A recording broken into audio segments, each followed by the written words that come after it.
శ్రీకాకుళం జిల్లా టెక్కలి నియోజకవర్గంలో మంత్రి అచ్చెన్నాయుడు పర్యటించారు. కార్తీక మాసం తొలి రోజు శ్రీ ఎండల మల్లికార్జున స్వామిని దర్శించుకుని ప్రత్యేక పూజలు చేశారు.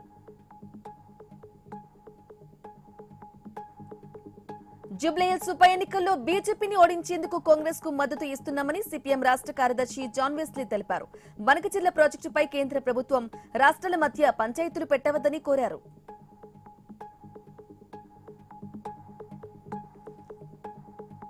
వ్యాపార లావాదేవీల్లో మోసాలకు పాల్పడుతూ తప్పించుకు తిరుగుతున్న శ్రీ సత్యసాయి జిల్లా కొత్త చెరువుకు చెందిన దాల్మిల్ సూరిని పోలీసులు అరెస్టు చేశారు. సూరిపై జిల్లాలో 26 కేసులు, రాష్ట్ర వ్యాప్తంగా మరో 26 కేసులు నమోదైనట్లు ఎస్పీ సతీష్ కుమార్ తెలిపారు.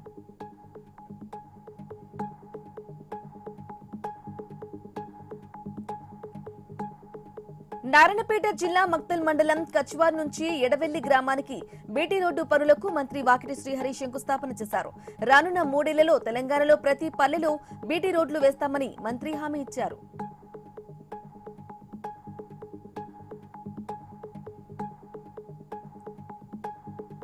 పొట్టకోటి కోసం పొలం పనికి వెళ్లిన మహిళలు పిడుగుపాటుకు గురై మృతి చెందిన దుర్ఘటన గుంటూరు జిల్లా పొన్నూరులో చోటు చేసుకుంది. వ్యవసాయ పనులు చేస్తుండగా మధ్యాహ్నం ఒక్కసారిగా పిడుగు పడింది. ఈ ప్రమాదంలో 2 మహిళలు మృతి చెందగా మరో మహిళకు గాయాలు కావడంతో ఆసుపత్రికి తరలించారు.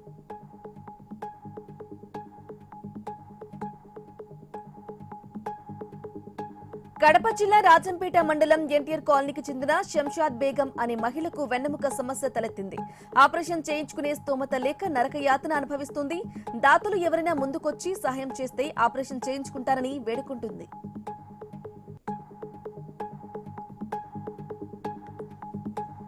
Telangana eagle team Khammam narcotic పోలీసులు జాయింట్ ఆపరేషన్ చేపట్టి గంజాయి వాహనాన్ని పట్టుకున్నారు. 500 కేజీల గంజాయి లోడ్తో వెళ్తున్న వాహనాన్ని వెంటాడి పట్టుకున్నారు. గంజాయి వాహనాన్ని స్వాధీనం చేసుకున్నారు.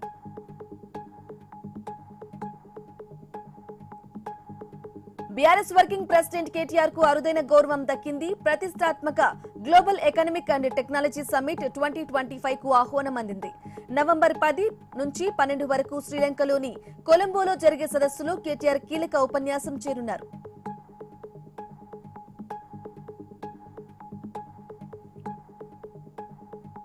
జగిత్యాల జిల్లాతో పాటు ఇతర జిల్లాల్లో చోరీలకు పాల్పడిన అంతర్రాష్ట్ర దొంగల ముఠాను పోలీసులు పట్టుకున్నారు.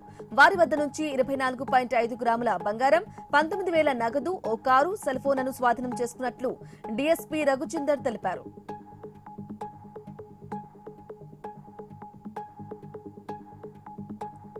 పల్నాడు జిల్లా పిడుగురాలలో టీడీపీ కార్యాలయంలో లబ్ధిదారులకు సీఎం సహాయ నిధి చెక్కులను ఎమ్మెల్యే ఎరపతినేని శ్రీనివాసరావు అందజేశారు. పేద ప్రజలకు మెరుగైన వైద్యం అందించేందుకు ప్రభుత్వం చిత్తశుద్ధితో ఉందని ఎమ్మెల్యే తెలిపారు.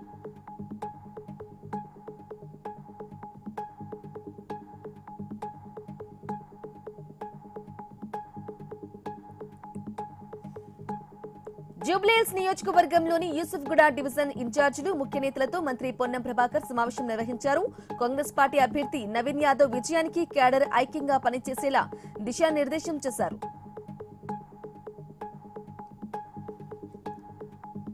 ఎన్టీఆర్ జిల్లా మైలవరం ర్యాక్ ఫౌండేషన్ హాస్టల్లో విద్యార్థి ఆత్మహత్య చేసుకున్నాడు. ఇంజనీరింగ్ ఫైనల్ ఇయర్ చదువుతున్న గొర్రె అరవింద్ మృతి చెందాడు. ఆన్లైన్ బెట్టింగ్ లో డబ్బులు పోగొట్టుకుని అప్పుల బాధ భరించలేక చనిపోయాడని పోలీసులు అనుమానం వ్యక్తం చేస్తున్నారు.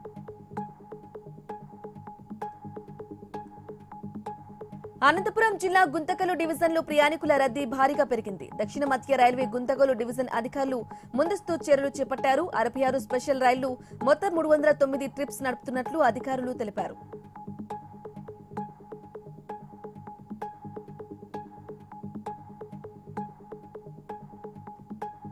సిద్దిపేట జిల్లా జనగామ గ్రామ పరిధిలోని క్రషర్ నీటి కుంటలో 4 యువకులు ఈతకు వెళ్లారు.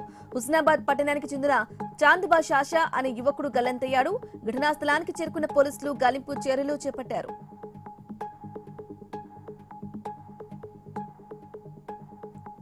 మద్యంపై వైసీపీ చేసిన వ్యాఖ్యలను ఎమ్మెల్యే వర్లకుమార్ రాజా ఖండించారు.